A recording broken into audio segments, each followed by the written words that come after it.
Hello everyone, apologies for the hissing noise. That's the compressor pipe, and the compressor may kick in. Obviously I've been out for a while, as the other videos show. I've had an operation done, but I'm in a position now I can actually do something. I've got obviously the Robin Hood 2B kit car, and it's in need of what I would say the correct calipers. I've got different ages, so I believe that these are from the 88, 89 Ford Sierra. On the kit car I've actually got 88, 89 on one side and 86 to 87 on the other. I think that's the dates that are right. So these need change. Now I will say a very, very nice gentleman, and I can only describe that as let me have these for an insane price. I won't disclose too much, but Paul, if you're watching, I am really, really grateful of this. However, I don't like the colour, unfortunately, but I can't grumble. These are very, very good calipers, and I'll show you why.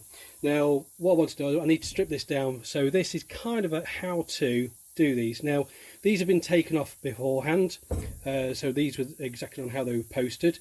It's had brake fluid in, which obviously they expect, and what I'm going to do is going to go through on how to strip this down in preparation for cleaning. So basically how to strip down a Ford Sierra caliper, with also some caveats obviously because there's health and safety involved in this. So without further ado, assuming that you've taken the caliper off, there are normally two bolts that will hold this to your hub.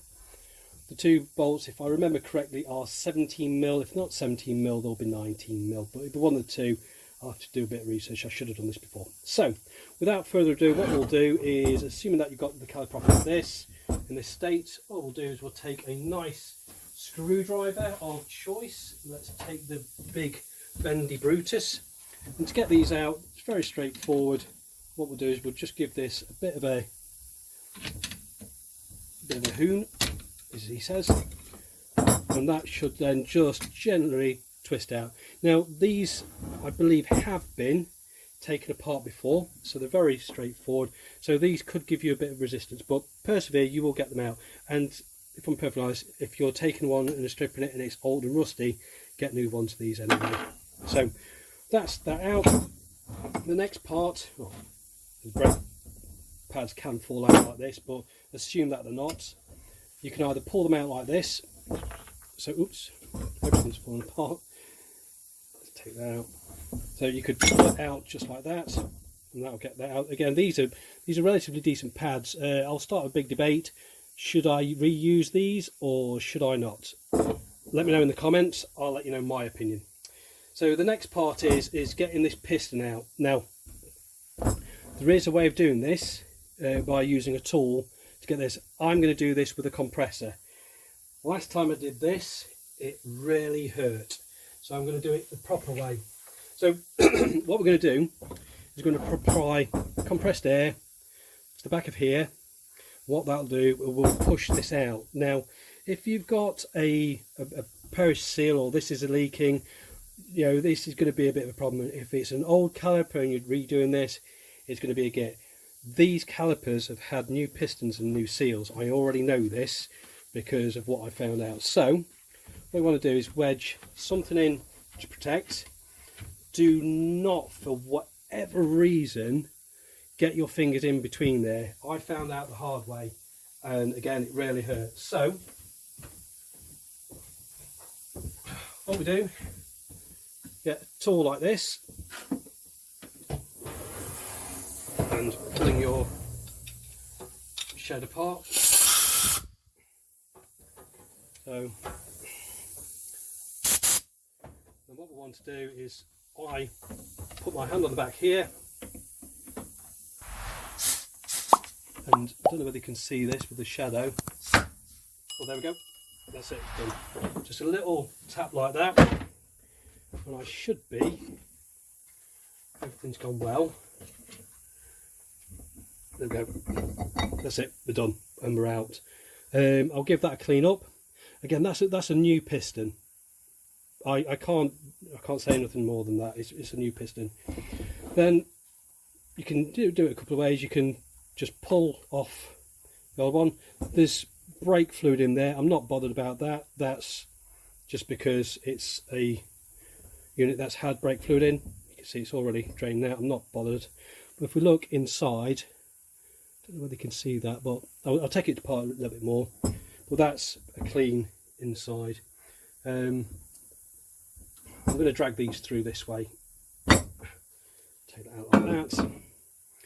We'll take those off in a second, but let's see if we can get a cleaner way. But you can see it's really clean inside. Someone's done a very good job of this, cleaning it up. The seal, I'm going to give that a wipe around. There's a few little deposits on there, but not overly all that bad. And then to get these nuggets out, so these here, you pop the cap off, which is just a little pull off, nothing too strenuous. Then to get these to come through, I take the tool of choice, crosshead screwdriver, and then you want to do is just press slightly out and then push gently through.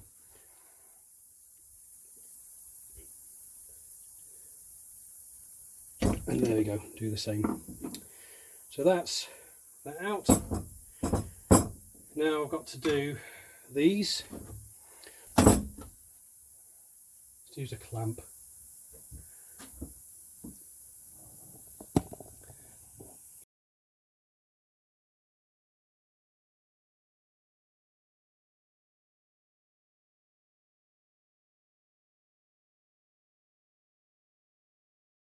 People are going to say it's the wrong way, so I'll just get that in there. Give that a slight twist.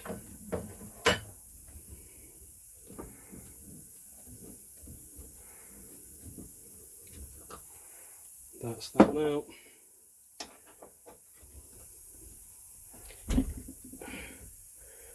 Oh, this one's been a bit stiffer. Don't like it when it does this, because it could be an indication that it's cross-threaded, but I assume not. I've got a tap and die set to sort out if need be.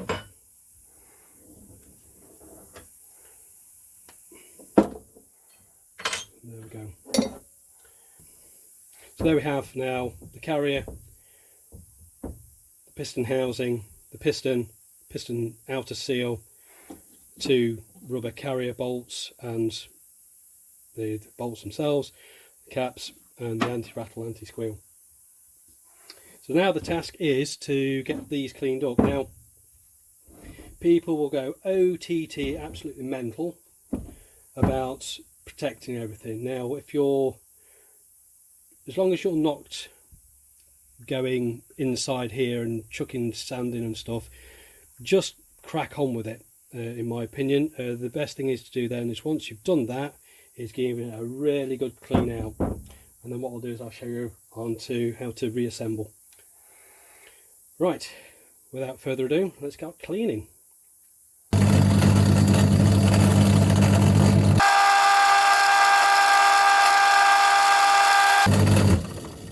Essentially what I'm wanting to go for, you can see where I've got kind of a goldish colour here. The light's probably a bit too bright actually, but there you go, that's when everything goes back to bare metal. Essentially I'm going to go wire brush all the way across all that and do that, and in Blue Peter style I'll come back shortly. Right, after a bit of, well, actually quite a long time, but I've used wire brush. There's still a couple of little parts that I need to do. I'm going to get the Dremel on that, and likewise here, just to get into the really close parts. But generally all I've used wire brush attachments on a pillar drill. So that part does that. Now I won't reassemble this at the moment, but I'll just show you a little thing that I do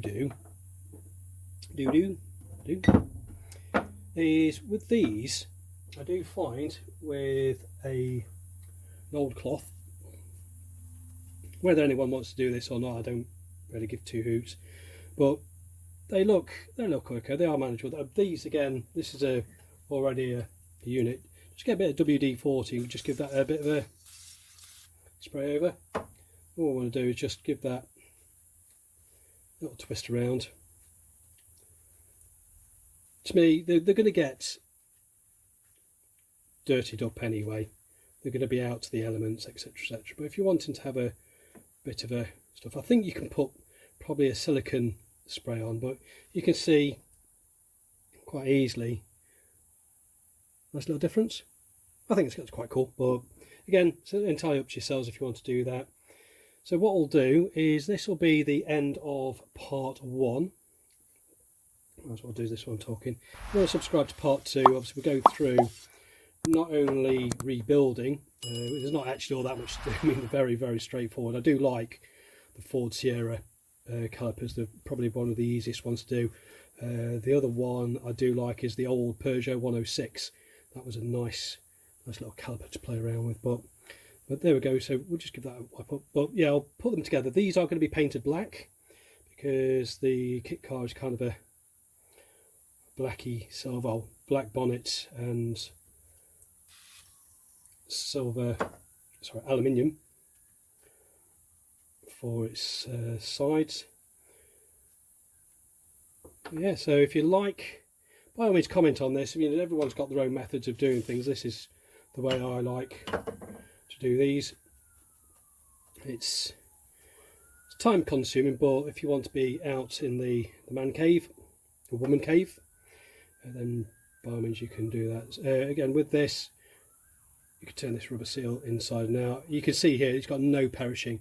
If you have one of these of what I'll call old, you'll know the difference. These can literally crumble in your hands. So just give that a wipe around.